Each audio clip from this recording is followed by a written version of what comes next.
விஜய் பிரச்சாரத்தின் போது பாதுகாப்பு பணிக்காக உருவாக்கப்பட்டுள்ள தாவைக்க தொண்டரணியின் ஆலோசனை கூட்டம் பனையூரில் உள்ள தாவைக்க தலைமை அலுவலகத்தில் தொடங்கி நடைபெற்று வருகிறது. இதுகுறித்து எமது செய்தியாளர் தாமரைக்கனி வழங்கும் தகவலை கேட்கலாம். தாமரைக்கனி, வணக்கம். இந்த கூட்டத்தில் தற்போது யாரெல்லாம் பங்கேற்றிருக்கிறார்கள்? முழு தகவலை சொல்லுங்க. நிச்சயமாக சென்னை பனையூர், அதாவது பனையூரில் கூடிய தமிழக வெற்றி கழகத்துடைய தலைமை அலுவலகத்துல விஜயினுடைய அந்த பிரச்சாரத்தின் போது பாதுகாப்புக்காக உருவாக்கப்படக்கூடிய அந்த தொண்டர்களுடைய ஆலோசனை கூட்டமானது தற்போது தொடங்க இருக்கிறது.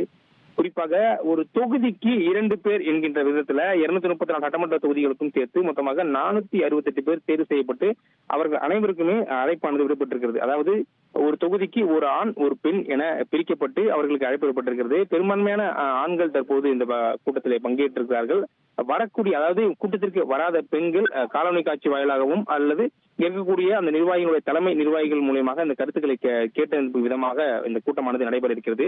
குறிப்பாக என்றால் விஜயனுடைய வரக்கூடிய பிரச்சாரங்கள், அதாவது பிறகு வரக்கூடிய அந்த பிரச்சார கூட்டங்கள், மக்கள் சந்திப்பு கூட்டங்கள்ல பாதுகாப்பு வழங்க வேண்டும் என்பதற்காகவே இந்த தொண்டரணியானது தற்போது உருவாக்கப்பட்டிருக்கிறது. உருவாக்கப்பட்டிருக்கக்கூடிய அந்த தொண்டரணியுடைய ஆலோசனை கூட்டமானது இன்று நடைபெற இருக்கிறது. இந்த ஆலோசனை கூட்டத்தை பொறுத்த வரைக்கும் இவர்கள் எவ்வாறு பாதுகாப்பு அளிக்க வேண்டும், ஒரு பொதுக்கூட்டமோ ஒரு மக்கள் சந்திப்பு நிகழ்ச்சி நடந்தால் அவர் எந்த அளவுக்கு பாதுகாப்பாக அந்த நிகழ்ச்சியினுடைய திரளுக்கு அழைத்து செல்ல வேண்டும், எவ்வாறு அவர்கள் நடந்து கொள்ள வேண்டும் என்பது விதமாகவே இந்த ஆலோசனை கூட்டமானது இன்றைய தினம் நடைபெற இருக்கிறது.